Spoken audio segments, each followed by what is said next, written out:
Hello, मी संध्या आणि आज मी तुम्हाला एक नवीन टॉपिकबद्दल माहिती सांगणार आहे. खते जे की आपल्या शेतीसाठी उपयुक्त असतात.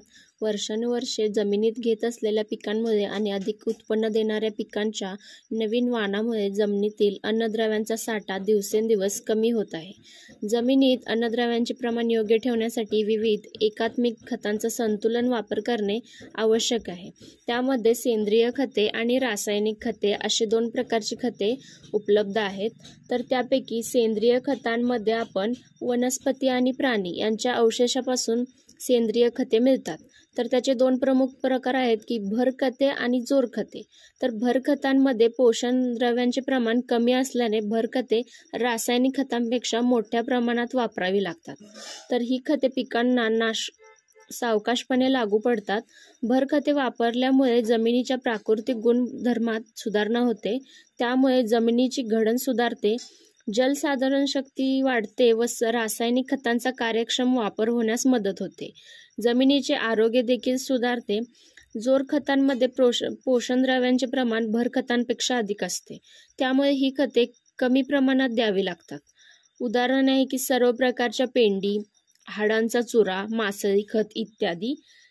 तर सेंद्रिय खतांमध्ये प्रमुख अन्नद्रव्यांचे प्रमाण असे असते की पहिले तर कंपोस्ट, लेंडी खत, कोंबडी खत, शेणखत, सोनखत, भुईमुग पेंड, सरकी पेंड, एरंडी पेंड, लिंबोळी पेंड, करंज पेंड, करडई पेंड, हाडचुरा आणि मासळी खत.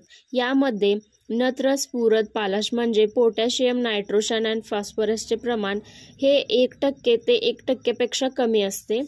तसेच हिरवळीच्या खतांसाठी ताग, शेवरी, चवळी, गवार किंवा धेंचा ही पिके घ्यावीत व पेरणीनंतर 1 ते 1.5 महिन्यांनी जमिनीत गाडावीत. गिरीपुष्प व सुबाबूळ यांचा कोवळा पाला सुद्धा हिरवळीच्या खतासाठी वापरावा. हिरवळीच्या खतापासून हेक्टरी 60 ते 90 किलो नत्र मिळते म्हणजेच नायट्रोजन. जिरायत कोरडवाहू क्षेत्रात 5 टन प्रति हेक्टर आणि बागायत क्षेत्रात 10 टन प्रति हेक्टर सेंद्रिय खते द्यावी. सेंद्रिय खतांची गुणवत्ता ठराविक प्रमाणिकेमध्ये असते.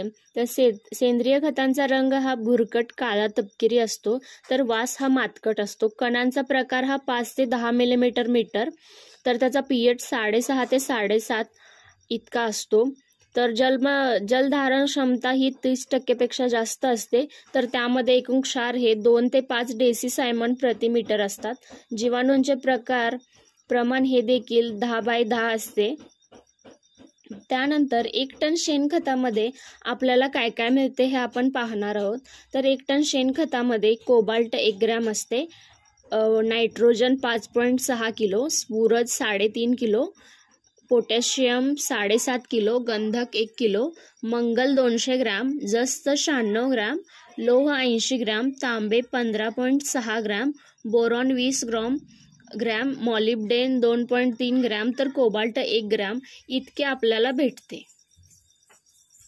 तर व्हिडिओ पूर्ण बघितल्याबद्दल धन्यवाद. आणि जर अशीच रासायनिक खते आणि इतर शेतीबद्दलची माहिती पाहिजे असेल तर चॅनलला नक्की सबस्क्राईब करा. थँक्यू.